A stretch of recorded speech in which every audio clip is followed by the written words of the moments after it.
Tudo bom, pessoal? Professor Vander Duarte, mais uma vez aqui para darmos continuidade aos nossos estudos. Começaremos agora a falar sobre a legislação arquivística. Isso mesmo, uma sequência de leis, tem bastante coisa para a gente ver de legislação arquivística. E a gente vai começar pela clássica Lei 8.159 de 1991, né? Mais de 30 anos dessa legislação. O que a gente vai ver a partir de agora com a Lei 8.159 de 91, que tem uma sucessão de outras leis, de outros decretos que sobrepõem essa lei, né? Alguns aspectos não, óbvio, alguns aspectos são bem diretos, mas outros, né, outros textos legais, né, regulamentam e melhoram, aprimoram essa legislação. Então, essa nossa legislação é uma legislação que prova de arquivologia, com certeza vai ter uma questão sobre ela, tá? E a gente vai conseguir avançar na sua totalidade. Então ela dispõe sobre a Política Nacional de Arquivos Públicos e Privados e dá outras providências, né? A gente vai ver também que tem legislação, né, posterior a ela. Vamos falar bastante do Decreto 7845, vamos falar também bastante do Decreto 2942 de 99, né, que são decretos posteriores à lei e vão aparecer aqui em alguns momentos. A gente vai conseguir identificar aspectos desses decretos aqui dentro da nossa legislação. Então, o presidente da República, né, naquele momento, o ano era 1991, e a gente vai ver a sequência legal que essa lei aqui nos dá. Ela vai falar sobre, então, a política nacional de arquivos públicos e privados, e vamos para o artigo 1 dela, que é o que nos interessa. Então, é dever do poder público a gestão documental e a proteção especial a documentos de arquivos como instrumento de apoio à administração, à cultura, ao desenvolvimento científico e como elementos de prova e informação. Então, olha só, está dando um dever ao poder público a gestão documental e a proteção especial a documentos de arquivo. Então é um conceito importante que a gente tem que lembrar sempre. Documento de arquivo não significa, né, qualquer documento em geral, documento de arquivo. Nós estamos estudando arquivologia, então esse conceito de documento de arquivo ele tem que ficar bem claro e é dever do poder público essa proteção, né, como instrumento de apoio à administração, à cultura, ao desenvolvimento científico e como elementos de prova e informação. Artigo 2, considera-se arquivos, tá? Então o primeiro conceito aqui é documentos de arquivo, depois ele vai definir o que é considerado arquivo para fins dessa lei, conjuntos de documentos produzidos e recebidos por órgãos públicos, instituição de caráter público, entidades privadas e da incorrência do exercício de atividades específicas, como por pessoa física, qualquer que seja o suporte da informação ou a natureza dos documentos. Então é importante a gente ver que ele vai definir o que é arquivo, e ele vai falar órgãos públicos, né, entidades públicas ou privadas, pessoa física ou jurídica, no exercício das suas atividades específicas, não interessa qual é a atividade, e também qualquer que seja o suporte da informação. Tá? Então o conceito de suporte a gente tem que lembrar aqui também, a consideração do que é arquivo ou a natureza dos documentos. Certo? 3. Considera-se gestão de documentos, então é outro conceito também importante. Gestão de documentos, o conjunto de procedimentos e operações técnicas referentes à sua produção, tramitação, uso, avaliação e arquivamento em fase corrente e intermediária, visando a sua eliminação ou recolhimento para a guarda permanente. Então, teoria das três idades, né? Arquivo corrente, documentação intermediária, visando a sua eliminação, que pode acontecer ou na fase corrente ou na fase intermediária, ou recolhimento para a guarda permanente, certo? Artigo 4. Todos têm direito a receber dos órgãos públicos informações, e nós vamos ver no processo dos nossos estudos, chegaremos até a Lei de Acesso à Informação, chegaremos até a LGPD, que também protege dados, então é importante nós entendermos esse processo histórico de evolução legal arquivística, né? Então, todos têm direito a receber dos órgãos públicos informações de seu caráter particular ou de interesse coletivo ou geral, contidas em documentos de arquivo, que serão prestados no prazo da lei, sob pena de responsabilidade, ressalvadas aquelas cujo sigilo seja imprescritível à segurança da sociedade e do Estado, bem como a inviolabilidade da intimidade, da vida privada, da honra e da imagem das pessoas. Então, vai ter legislação sobre documentação pessoal, lei de acesso à informação, LGPD, todo, né, esse processo arquivístico que surgiu após a Lei 8.159, nós vamos estudar aqui e vai aparecer no nosso concurso também. Fica resguardado o direito de indenização pelo dano material ou moral decorrente da violação do sigilo, sem prejuízo das ações penal, civil e administrativa, que nós vamos dar sequência. Artigo 7. Os órgãos públicos são os conjuntos de documentos, os arquivos públicos são os conjuntos de documentos produzidos e recebidos no exercício de suas atividades por órgãos públicos de âmbito federal, estadual e Distrito Federal e Municipal em decorrência de suas funções administrativas, legais e judiciais. Tá? Então ele está diferenciando no 7º o que é o artigo público. São também arquivos públicos, os conjuntos de documentos produzidos e recebidos por instituições de caráter público. Então, arquivos públicos, órgãos públicos e instituições de caráter público por entidades privadas encarregadas de gestão de serviços públicos no exercício de suas funções. Tá? Então, uma entidade privada que presta serviço público, a documentação ali gerada é considerada uma documentação pública, para o arquivo público. A cessação das atividades de instituições públicas de caráter público implica o recolhimento de sua documentação à instituição arquivística pública ou a sua transferência à instituição sucessora. Então, aqui está falando diretamente de um conceito que nós vimos no decorrer das nossas aulas, né, que é o fim do exercício, então um fundo que vai fechar, um fundo fechado, então já está dando a determinação que tem que ser recolhido por uma instituição arquivística ou dar sequência, né, a instituição pública que vai dar sequência às suas atividades, ela vai ficar sendo a custodiadora dessa documentação. Artigo 8. Os documentos públicos são identificados como correntes intermediárias e permanentes, então o ciclo de vida dos documentos. Né? Parágrafo 1º. Consideram-se documentos correntes aqueles em uso, em curso ou que mesmo sem movimentação constituam objeto de consulta frequente.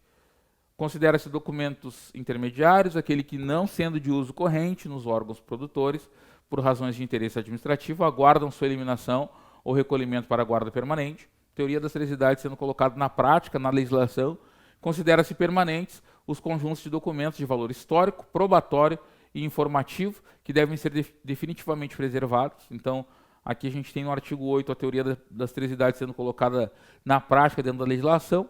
Artigo 9º. A eliminação de documentos produzidos por instituições públicas e de caráter público será realizada mediante autorização da instituição arquivística pública na sua específica esfera de competência. Artigo 10º. Aqui eu vou dar uma tiradinha. Deixa eu dar só uma apagada aqui. Deixa eu tirar, ver se fica melhor para a gente observar. Né? Os documentos de valor permanente são inalienáveis e imprescritíveis. Então, a gente já sabe também, aqui é mais um ponto da teoria das três idades e do ciclo de vida dos documentos. Então, os arquivos, a documentação permanente, né, ela é inalienável e imprescritível. Artigo 11, e aí quando eu falei para vocês que tinha a questão de regulamentação, né, vou tentar mostrar aqui para vocês, ver se aparece, não, aqui quando eu clicar não vai aparecer, mas consideram-se arquivos privados os conjuntos de documentos produzidos ou recebidos por pessoas físicas ou jurídicas em decorrência das suas atividades, tá? E aqui a gente está falando especificamente do decreto, nós vamos ter uma aula específica sobre ele. Todo esse regulamento que está escrito do lado é porque esse texto foi modificado, regulamentado pelo decreto 2942 de 99, que fala de política nacional de arquivos públicos e privados, certo? Os conjuntos privados podem ser identificados pelo poder público como de interesse público e social, desde que sejam considerados como conjuntos de fontes relevantes para a história e desenvolvimento científico nacional. Artigo 13. Os arquivos privados identificados como de interesse público e social não poderão ser alienados com dispersão ou perda da unidade documental, nem transferidos para o exterior. Parágrafo único. Na alienação desses arquivos, o poder público exercerá preferência na aquisição. Artigo 14º. O acesso aos documentos de arquivos privados identificados como de interesse público e social poderá ser franqueado mediante autorização de seu proprietário ou possuidor.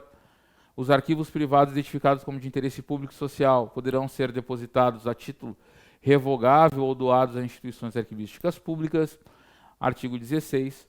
Os registros civis de arquivos de entidades religiosas produzidos anteriormente à vigência do Código Civil ficam identificados como de interesse público e social.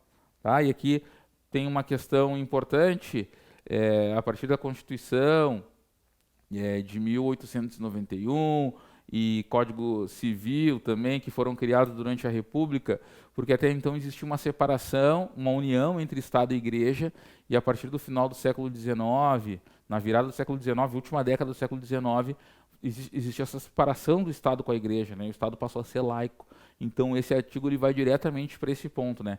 Os registros de serviços de arquivos de identidades religiosas produzidos anteriormente à vigência do Código Civil ficam identificados como de interesse público e social, tá? Nas curias metropolitanas principalmente, né? A Igreja fazia o papel de arquivo, certo? Não existia certidão de nascimento civil, não existia certidão de casamento civil. O casamento era feito na igreja e era esse documento que valia. O nascimento era o batismo feito na igreja e era ali o registro que se tinha das pessoas, o controle social de fato era feito pela igreja. Então esse artigo ele está colocando esse elemento aqui como importante. Artigo 17, a administração da documentação pública ou de caráter público compete a instituições arquivísticas federais, estaduais, do Distrito Federal e Municipal. São arquivos federais o Arquivo Nacional, os do Poder Executivo, os arquivos do Poder Legislativo e do Poder Judiciário. São considerados também do Poder Executivo os arquivos do Ministério da Marinha, dos Ministérios das Relações Exteriores, do Ministério do Exército, do Ministério da Aeronáutica. São arquivos estaduais os arquivos do Poder Executivo, do Poder Legislativo, do Poder Judiciário estadual. São arquivos do Distrito Federal, o arquivo do Poder Executivo, do Legislativo, do Judiciário. São arquivos municipais, o arquivo do Poder Executivo e o arquivo do Poder Legislativo. Né? Sempre lembrando que não existe justiça municipal. Tá? Isso aqui, nas aulas, né, de legislação, o professor Gustavo, aqui do PGF, sempre coloca isso como um elemento importante. Pode ser uma questão de prova, juntando a arquivologia com a legislação em geral. São arquivos públicos dos territórios, né? Os arquivos públicos dos territórios são organizados de acordo com sua estrutura política e jurídica, tranquilo. Artigo 18, compete ao Arquivo Nacional a gestão e recolhimento dos documentos produzidos e recebidos pelo Poder Executivo Federal, bem como preservar e facultar o acesso aos documentos sob sua guarda e acompanhar e implementar a Política Nacional de Arquivos. E aí nós temos um parágrafo único. Para o pleno exercício de suas funções, o Arquivo Nacional poderá criar unidades regionais, então podem ter unidades regionais do Arquivo Nacional. Artigo 19, competem aos arquivos do Poder Legislativo Federal a gestão e recolhimento dos documentos produzidos e recebidos pelo Poder Legislativo Federal no exercício das suas funções, bem como preservar e facultar o acesso aos documentos sob sua guarda. Artigo 20 vai falar do Poder Judiciário Federal, né, a gestão e o recolhimento dos documentos produzidos e recebidos. Tá? O artigo 21 vai falar sobre legislação estadual do Distrito Federal e Municipal, deverá os critérios de organização e vinculação dos arquivos estaduais e municipais, bem como a gestão e o acesso dos documentos, observado o disposto na Constituição Federal. Certo? Artigo 25, aqui nós vemos um salto, né? Disposições finais, ficará sujeito à responsabilidade penal, civil administrativa, na forma da legislação em vigor, aquele que desfigurar ou destruir documentos de valor permanente ou considerado como de interesse público e social. Fica criado o Conselho Nacional de Arquivos, o CONARC, órgão vinculado ao Arquivo Nacional, e aí vai ter legislação específica sobre isso também, né? Que definirá a Política Nacional de Arquivos como órgão central de um Sistema Nacional de Arquivos. Então a gente vai ver que a lei, ela cria o Arquivo Nacional no seu artigo 26, depois ela vai falar que o Conselho, né, o CONARC, né, ela vai criar o CONARC e vai criar também o Sistema Nacional de Arquivos, o SINAR, e depois, no parágrafo 1, vai dizer o Conselho Nacional de Arquivos, então o CONARC, será presidido pelo diretor do Arquivo Nacional, isso aqui é questão de prova, integrado por representantes de instituições arquivísticas e acadêmicas públicas e privadas. A estrutura e funcionamento do Conselho criado nesse artigo serão estabelecidos em regulamento, estudaremos esse regulamento. Artigo 27, esta lei entra em vigor a partir da data, revogam-se dispositivos em contrário. O presidente no período aqui era o Fernando Collor de Mello, um pouquinho antes do seu impeachment, né?